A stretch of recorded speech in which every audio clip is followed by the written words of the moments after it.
Okay, well, off we go. I'm going to start sharing my screen and go to the blog site. Now, you should all see that weeks 3 and 4 is concerned with risk and uncertainty. Now, those two words are used interchangeably every day, but in actual fact, there is a difference between them in academic circles. Risk is where the variability attached to something can be measured or predicted. So when we talk about the risk of a coin being tossed and it coming down heads rather than tails, we say that we can estimate the risk as being 50% heads, 50% tails, then we're talking about risk. And that means that we can map the probability distribution for that particular event. If we don't know the mathematics, if we cannot ascribe figures to it, then it is uncertainty. Now, there's quite a lot, needless to say, in this session for you, and a lot of you will be able to cover it by just reading through the notes. And we've got two sets of notes here, risk 1 and risk 2. And risk 2 is by far the more advanced and possibly the more interesting for you, but we'll start off with risk 1. Risk is where you can estimate the distribution of cash flows. The probability distribution is known. Is it a normal distribution? Is it skewed? What is it? Uncertainty, we don't know the probability distribution. Now, almost anything that is variable is risky. There is always the risk that you may win the lottery if you enter it. There's always the risk that you will catch COVID if you go out. There's always the risk that if you're feeding a swan, it will go berserk and bite your hand off. So these are all different types of risks. And there's a little bit of a classification here. I'm more or less going to leave you to read this because it's self-evident. But when you look at the financial statements of a company, you'll find there is a vast amount of risk analysis, especially nowadays. And risks will be classified under various headings. Physical risks are things like fire, flood, being struck by lightning, having an asteroid fall in your garden, that sort of thing. Technical risk is where you're on a project and there are unforeseen technical problems which either delay or increase the cost of completing the project. That happens a lot. Economic risks are risks which basically arise because supply doesn't work out the way you expected, or demand doesn't work out the way you expected. Political risks are risks caused by the political climate. There are all sorts of risks and uncertainties associated with Brexit. If you're operating overseas, there are the risks that you run that the government could be suddenly change to an anti-capitalist, a capitalist, or an anti-Western government. Kidnapping for executives when they work abroad, that's a very real risk. And most companies now, if their executives work abroad, will have insurance to cover the risk of them being kidnapped, that sort of thing. And there are all sorts of different ways of managing risks. It can never be solved completely. That is the way things are. In fact, I could pose you a philosophical question. Would you actually like to live in a world where there is no risk, where there's no uncertainty? So you know exactly what the weather is tomorrow. You know exactly where you're going to be at the end of the year. You know exactly what your mark is going to be in this exam. You know when you're going to die. I don't think anybody would want to live. So the essence of life is risk, variability.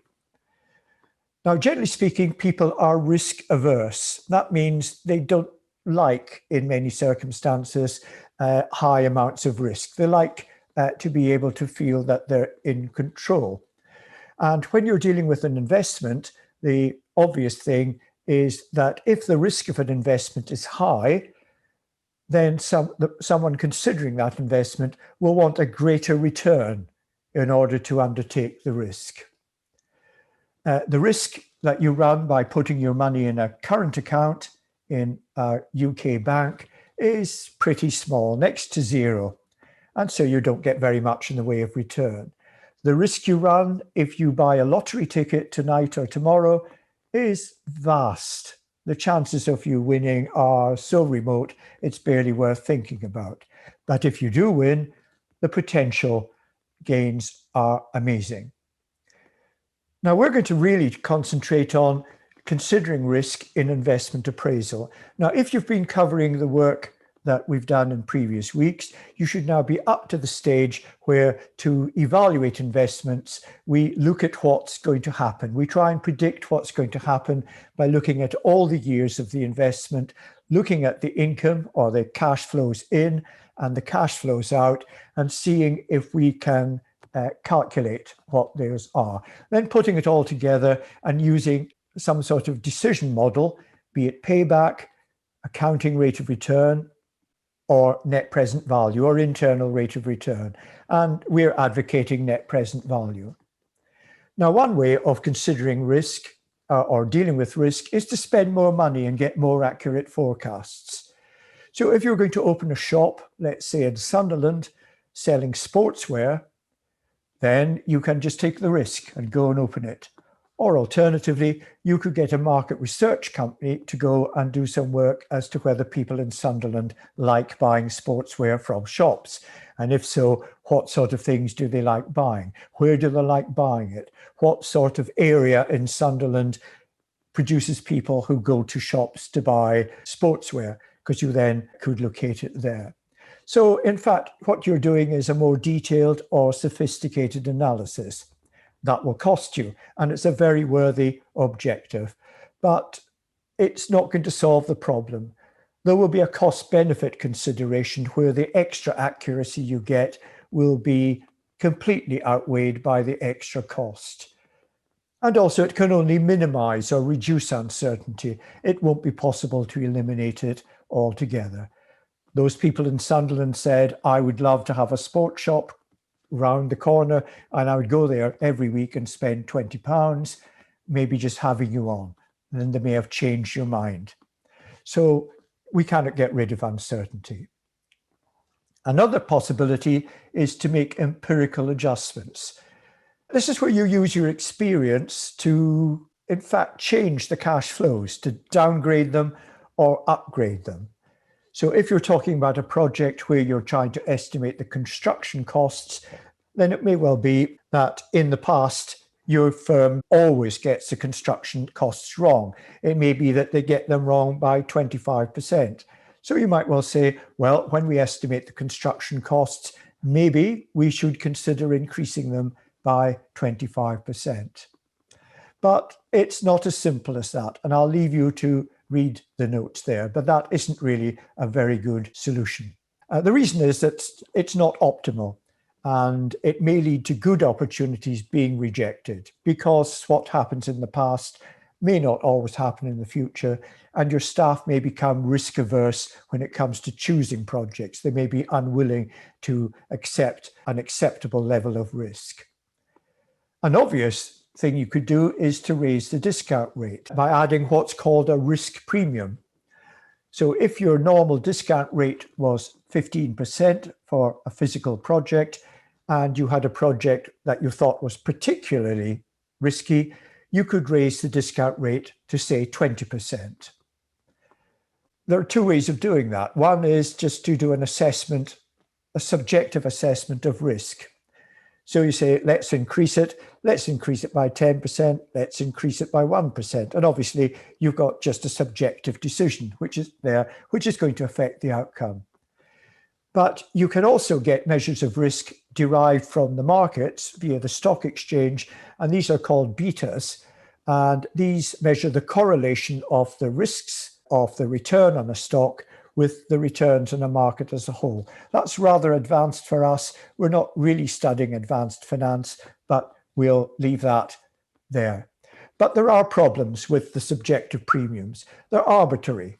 You could spend all day discussing, do we add 1%, do we add 2%, 5.5%, and you've got an argument. And you say, well, it's very risky. What does that mean? Well, we think it's very risky, so let's increase it by a lot. What does a lot mean? And also, funnily enough, you've got the mathematical feature that if you raise the discount rate, the effect of that grows over time. So the later discount rates will suffer more from an increase in a discount rate than more immediate discount rates. And it's demonstrated here. I'll not go through these examples. I hope you will go through them on your own. But that means that if you make that subjective addition to the discount rate, then you're actually saying that risk increases over time. That's not necessarily the case. There are some things within the next year where you know exactly where you would normally be. You know exactly where you would normally be on Christmas Day, but you may not know where you are going to be next Monday, that sort of thing. So it is not necessarily the case that risk is a function of time. And I would advise you never ever to say that. The most risky thing you can do at the moment is to buy a lottery ticket. That would be very, very risky. Alternatively, you could get on your Tesco website and order some groceries for delivery in 3 weeks' time and pay for them. That's relatively risk-free. The fact that it's in 3 weeks doesn't increase the risk. An obvious way, which is very attractive to some people as an elementary way of dealing with risk, is to say, well, what's the best we can expect and what's the worst we can expect? Let's put in the middle what we might call a medium value. I actually find it quite difficult talking about this because in a way it's a load of baloney, but you'll come across it and you'll get people who will do 3 models for a project. There'll be a pessimistic model. There'll be the average, or most likely you might say modal. Is it the modal or is it the mean? You tell me. And the optimistic outlay. Here's an example. We look at a project. The estimated outlay is £250,000. But we think that's variable to the extent of 20%. So it could be 20% higher, it could be 20% lower. Let's suppose the net cash flow for year 1, we expect to be £100,000. And let's suppose we're pretty certain about that. And let's suppose we expect that to grow compoundly year by year. And the best outcome would be a growth rate of 20%. The worst is 5%. And the average, or most likely, or the mean, which is the arithmetic mean here, is 12.5%. Let's keep things simple by saying the project life is not variable, it's 4 years, and the discount rate is 16%. Well, what we do is a 3-level estimate. These are the worst possible figures. Those are the figures where the outlay is the highest we expect, and the income, or the inflows, are the lowest we expect. The best is where the outlay is the lowest we expect, and the inflows are the highest we expect. And here we've got the average in the middle. And then we calculate the net present value. And we see that at 15%, the net present value here is positive for all 3 of these.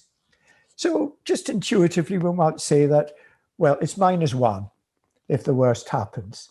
And we might say that's a risk well worth taking. The chances are that if things go wrong, we'll only be worse off to the extent of £1,000. And that's in our wealth. We'll talk about this more. And there's a fairly decent positive net present value. So if the best happens, it's acceptable. It'll make the company or us better off. If it's average, it'll make us better off. It will increase our wealth.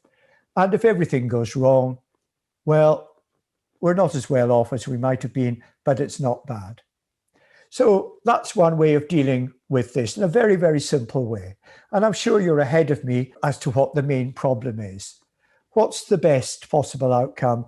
What's the worst possible outcome? And what's the average? So all the methods we've looked at are not really very sophisticated. And to take things further, we must get into probability. Now, I'm working on the basis that you all know about probability. You'll have done it for A-level mathematics. You'll have done it perhaps in some of your engineering. What's the probability that the engine will fail within the first 5 years of operations? How can we control that? Now, probably the most reliable or trustworthy form of probability is what I'll call logical probability. This is where the likelihood of an event happening is worked out using logic. You know the story here. Imagine there are 10 coloured balls in a bag, 8 red balls and 2 blue balls. One ball is withdrawn at random. Well, 8 of them are red, 2 of them are blue. There's 10 of them. So there's an 80% chance that it is red and a 20% chance that it is blue. Okay, quite happy with that. There are other forms of logic which are empirical. These are a little bit more troublesome. You've got empirical probabilities all over the place. This is where the likelihood of an event happening is based on past statistics about the frequency with which the event happened in the past. This is often done for accidents on airlines. You look at an airline and you look at the number of accidents per passenger mile, and then you calculate the probability. The trouble with past statistics is that if you work out the same thing happening again, you assume that there are no technological improvements or things getting better or things getting worse. But empirical probabilities are all over the place.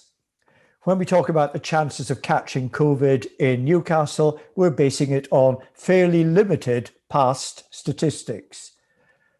So they're everywhere. And all the risks that you take on board or you insure yourself against, those are all assessed on the basis of past statistics. And then we come to the sort of game you might play as students. And these are subjective probabilities.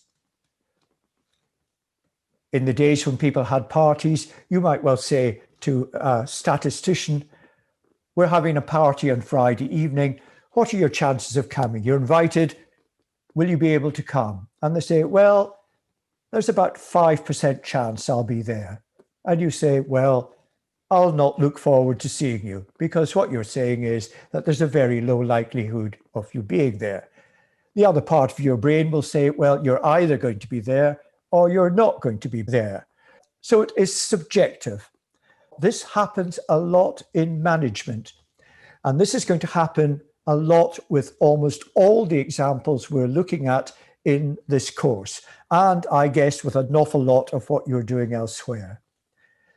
So people like subjective probabilities because the minute you've got subjective probabilities, you can feed in all your data into a computer, you can run algorithms, and you'll get results.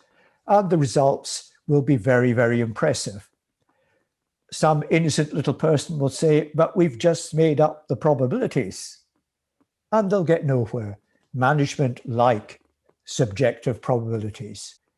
So here's an example here. A contestant in a quiz show on television says that they are 95% sure that they know the answer. What does that mean? That's their subjective probability. It means they're sure. Sometimes they say they're 105% sure, and that's all gives us a little bit of a laugh. But it's not much better than saying 95%. So subjective probabilities are very, very tantalizing. And the reason is that they enable you to get expected values. And an expected value is an expected cash flow multiplied by the probability of the event happening. Now here we've got a series of events here, A, B, C, D, E, and F, and we've got the probability of each one happening. These could be outcomes, and we've got the probability of each one happening.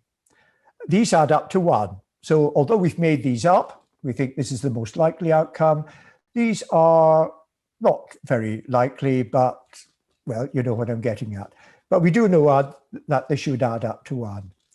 Now, A is where our project is going to cost 200,000 to set up. And in year 1, it will give us a return of 110. And in year 2, nothing. Well, that's not very attractive for a start. Outcome 2 would give us 110 in year 1 and 121 in year 2. Outcome 3 is 200 outflow, 165 we expect in year 1 and 121 in year 2.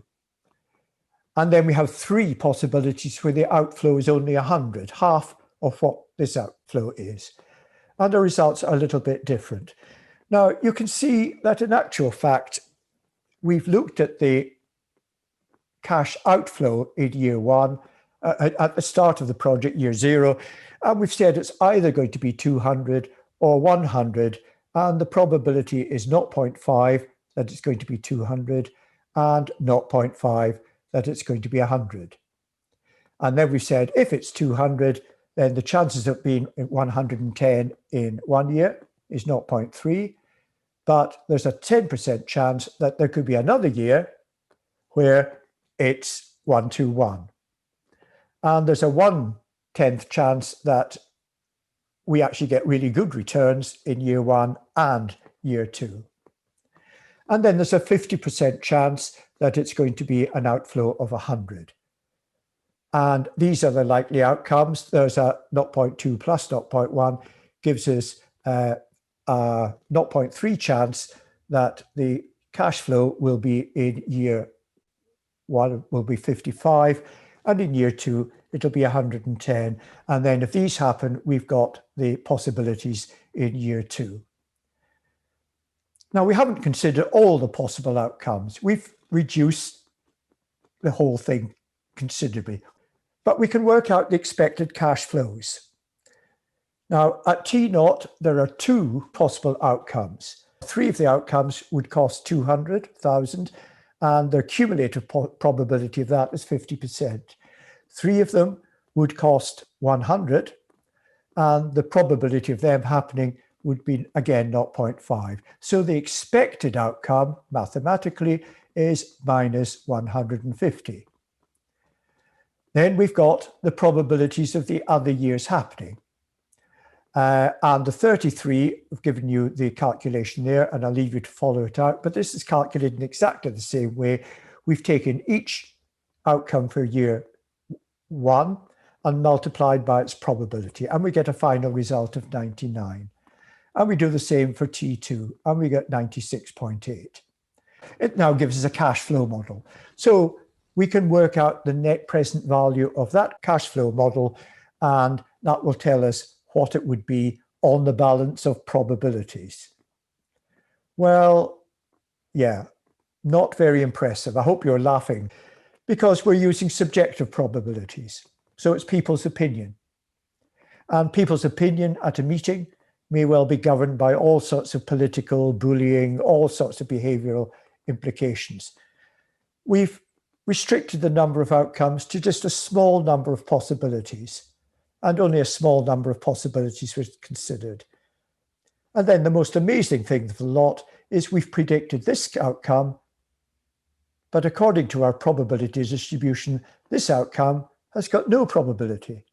This isn't similar to any of the likely outcomes. So it's really a load of rubbish, but it comes up and you will use it. You will work in companies that use it. All it does is that it makes people realize there is such a thing as risk, and to try, although it's a futile attempt, to try and allow for it mathematically. And you can do a further refinement here. If you look at that example, and you could get a market research survey to give you an indication at the 90% level of confidence which outcome for year one will occur, then you're reducing the risk. So you should be able to work at a higher level of confidence. But what's the theoretical maximum cost of that information? And here you just consider the four possible outcomes. Survey predicts your project is going to be a success, and it's correct. Survey predicts your project is going to be a success, and it's wrong. The survey predicts that the project is going to be a failure, and is correct. And the survey predicts failure, and it's wrong. In the last case, you've got to work out what's called the opportunity cost, because you would not have entered into the project and it would have worked. So I'm going to close this meeting at this particular point, and we'll take the next meeting into sensitivity analysis, where we try to allow for the variability of individual components in the project. So let's finish the meeting there. thank you all very much for those of you who've come and got a little bit of an insight into what you should be doing this week and next week. So let's end the meeting there. Thank you all very much. See you, I hope,